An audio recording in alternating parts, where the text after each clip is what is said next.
Hello there, North Hills Church. I hope you are all doing well. I am certainly missing out on seeing you guys all, as this Sunday will be our first worship service that we have had to cancel because of the coronavirus.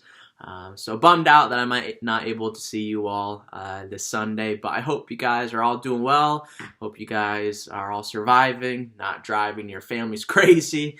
But it's pretty cool that I'm still able to talk to you all thanks to technology. That's pretty awesome. So I'm just going to go ahead and get started.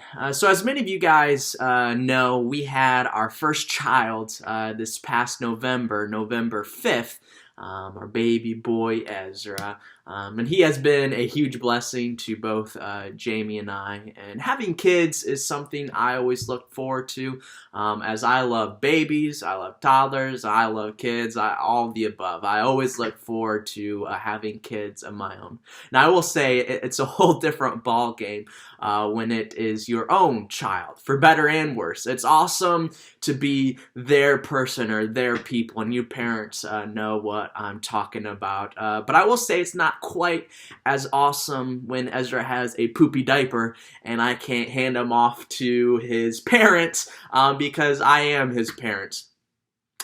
Although I gotta admit, I still do that quite a bit with Jamie. But you guys get the point.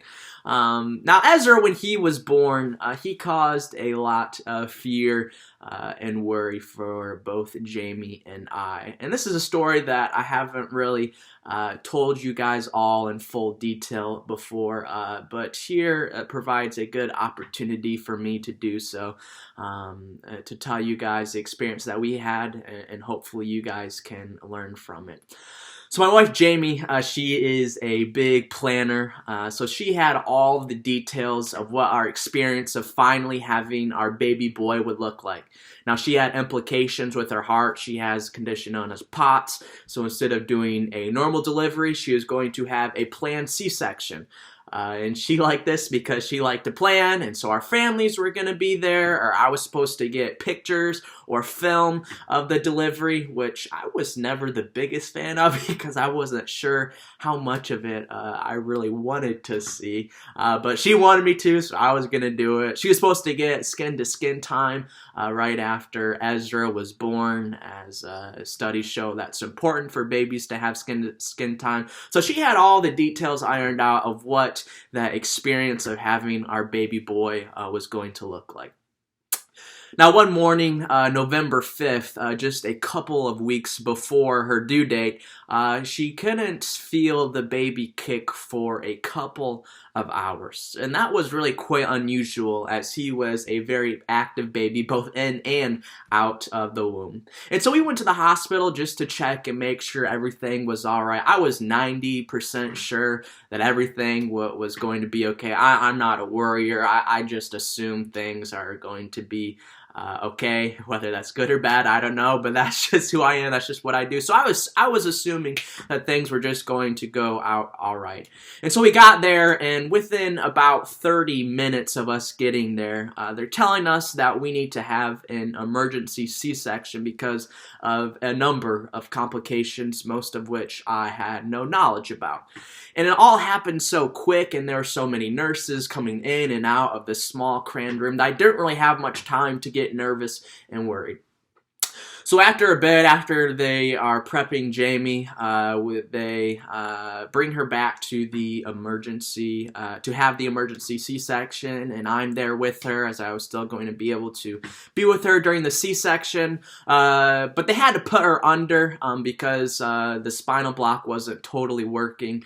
And so I had to leave the room, as they don't allow the husband or anybody else to be in the room while they are put under, because they're in a bit more of a hurry in those circumstances, and they don't want anybody causing trouble. So I had to leave, which was hard to do, hard to leave your wife in those circumstances. So I hung out in a room by myself while all this was taking place. And so about an hour later, they tell me that everything everything went fine, and I got to see my precious baby boy for the first time, and I got to see him for a couple minutes in the nursery. Here's actually a picture of me. I'm going to be able to show you guys a couple of pictures. That's a picture of me and baby Ezra, just a couple minutes or close to an hour after he was born, as I was able to see him in the nursery. And he was born at 10:26 in the morning. I know that for a fact because I can check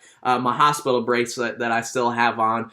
You guys probably won't be able to read that as it's so it's old. It says that he's born at 10:26, and so I was able to see him after that. And so after a bit, when Jamie woke up, I got to go see her. She hadn't seen the baby yet, and she was deeply affected by the hormones and the medication. And she was in tears as she felt like she missed the whole experience. And so I tried to console her, which was sad. But I assured her that there's much more to come. You didn't miss out on a whole lot. Keep your head up. And then I was able to show her a picture of the baby because I got to see Ezra for a minute or two. And then she was crying because she saw that Ezra had a big forehead like her. And so again, I was trying to console her, but this time I was trying not to laugh. However, I wasn't the most successful with that, as she was crying because her baby had a big forehead, and it was a funny time there. She probably wouldn't agree. She probably doesn't even remember it. But after a couple of hours, we went back to our own room, and we finally got to see Ezra. She got to see our baby for the first time, and so she got about 10 minutes of skin-to-skin time with Ezra. But then the nurse had to take him back to the nursery because he was having difficulties with his oxygen. And so he had to stay in the nursery all day as they were monitoring him. They were giving him extra oxygen. And so later that night, Jamie's mother and my parents, they came in. And that night, about 12 hours later, I was finally able to hold Ezra for the very first time. Here's a picture of me holding my little guy for the first time about 12 hours after he was born. I was happy to do so. Here was a picture of him in the nursery, hooked up with the wire. Certainly not something you want to see or expect to see as a parent. And so that all occurred in one day, November 5th. It was a roller coaster that day, a roller coaster of emotions, of joy, and also a bit of fear as well, as we weren't exactly sure what was going on. But the following day, on the 6th of November, it was not a good day. Ezra's numbers, they kept getting worse as the day went on. And so later that night, the doctor came in and told us that he needed to be transported to the NICU in Dayton because they weren't able to take care of him there. And at that point in time, they weren't exactly sure what was the problem. And this was by far the scariest point in time for us. As our baby was having to leave, they weren't able to take care of him at Springfield in the hospital because he was not able to keep up with the oxygen. They had to keep on upping the oxygen. It just came to a point where they weren't able to sustain him at Springfield, so they had to transport him over to the NICU in Dayton. And at this point in time, I was near hopeless because Ezra, of all the babies in the hospital, he was in by far the worst condition. And from my perspective, it looked like it just didn't get much worse than what we were going through. I just simply couldn't handle it. I'm a young guy. I don't really have a whole lot of experience. I felt like a kid at that time. I had no idea what I was going through. I had my precious baby, who I had no idea if he was going to make it or not. And so I was on the brink of losing it. Thankful for our families to be there, though, to comfort and console us during that time. So around 2 in the morning that night, myself and my mother-in-law, Corey, went over to the NICU in Dayton as she has medical experience. But Jamie had to stay behind in Springfield as she was recovering, and my parents stayed with her. And after arriving in Dayton, my fears and worries did start to settle down. Here's a picture of our sweet, precious baby in the NICU in Dayton. Certainly not a sight that any parent wants to see there. But as I mentioned, as we did get to Dayton in the NICU there, my fears and worries, they started to settle down. And the following day, Jamie and my parents were able to come to Dayton, which was good. But what really helped settle my fears and worries was seeing that a whole lot of other families were going through the same exact thing that we were going through. In fact, some of them had it much worse than us. Our neighbors, who I've told some of you guys before about, who we got close with, and they were actually in the news as well. Their little baby boy was born at 1 pound and 9 ounces. They were in there from July to December. And so while we were in Dayton, while we were in the NICU there in the Children's Hospital, my eyes were open to a whole new perspective in Dayton that I didn't have access to in Springfield. And no longer was Ezra in the worst shape out of everybody, but he fit in with the rest of the babies there. And whether that's a good thing or not, that was reassuring for me to know that Ezra was not alone. He was not in the worst shape. There were many of other families going through the same exact thing that we were going through. And it did wonders to realign and be aware of my perspective. And so after spending 19 days in the hospital, which felt like an eternity, we were finally able to go home. Here's a picture of Jamie getting Ezra out of his car seat for the first time in our home. It was a joyous occasion. But throughout our whole NICU experience, it was a roller coaster of a ride, lots of highs and lots of lows, times of joy, times of fear and sorrow. But I don't tell you guys this story to get your sympathy because as you guys know, he is a completely healthy baby right now, and you would never be able to guess he had the problems that he did at birth. But I've hinted at it a little bit. I tell you guys this story because of the importance of perspective, because perspective is so important. My whole perspective changed when we went to Dayton, and it helped us out so much. I cannot understate the difference in my perspective from being in Springfield to Dayton, and the difference it had on my attitude and on the outlook of the events. And so through a very hard way, I was able to see and learn a valuable lesson of the importance of perspective.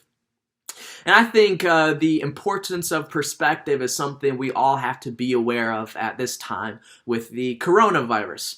Yes, what we are going through with the coronavirus, it is a difficult time, what we are all going through. However, it could be much worse. It could be much worse than what we are going through. My mom shared with me something from Facebook on Travel Tales and Tips page, and it reads, "To put things in perspective for those of us feeling a bit stir-crazy already, myself, Anne Frank and 7 other people hid in a 450 square foot attic for 761 days, quietly trying to remain undiscovered to stay alive. We can all do our part to keep everyone safe and spend a few weeks at home."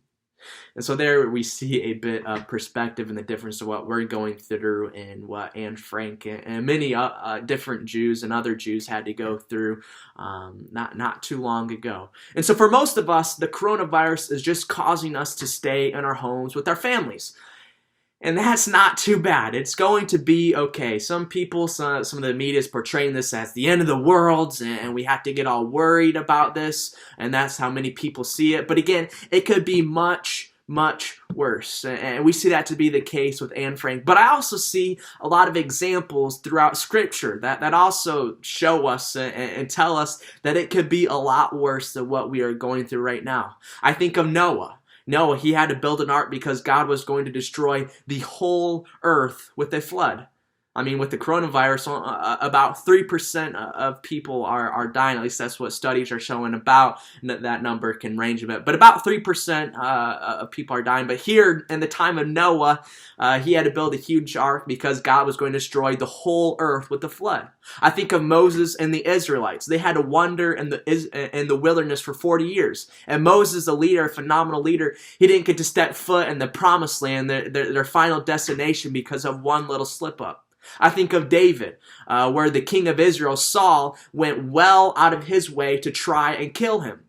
When in the end, King Saul was just jealous because of the great work that David was doing for him. And so David had to leave, and he had to flee, and he had to run for his life. I think of John the Baptist, who was beheaded because of his faith. I think of Stephen in Acts, who was beheaded, or not beheaded, excuse me, who was stoned to death because of his faith. I think of Paul, who was in prison, who was shipwrecked, who was beaten nearly death, and then finally he was killed because of his faith. I think of many of Jesus' disciples who were killed for their faith, and ultimately, I think of Jesus as well. Jesus, the Christ, the Son of the living God. He was sentenced to death when he was a perfect man. He died for the sins of the world when he had no sin himself. And so throughout all of those examples, and the list could go on and on, but throughout these examples in the scriptures, we see that it could be much worse than what we are going through. And we have to put what we are going through in perspective with the events of history, and perspective with the events in the scriptures. And when we do that, we find that what we're going through, it's not too bad.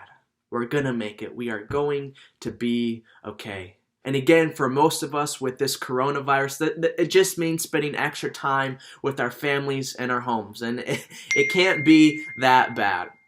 Now, the chances are slim, but some of you guys may lose a loved one through the coronavirus. Now, remember, though, the chances are slim.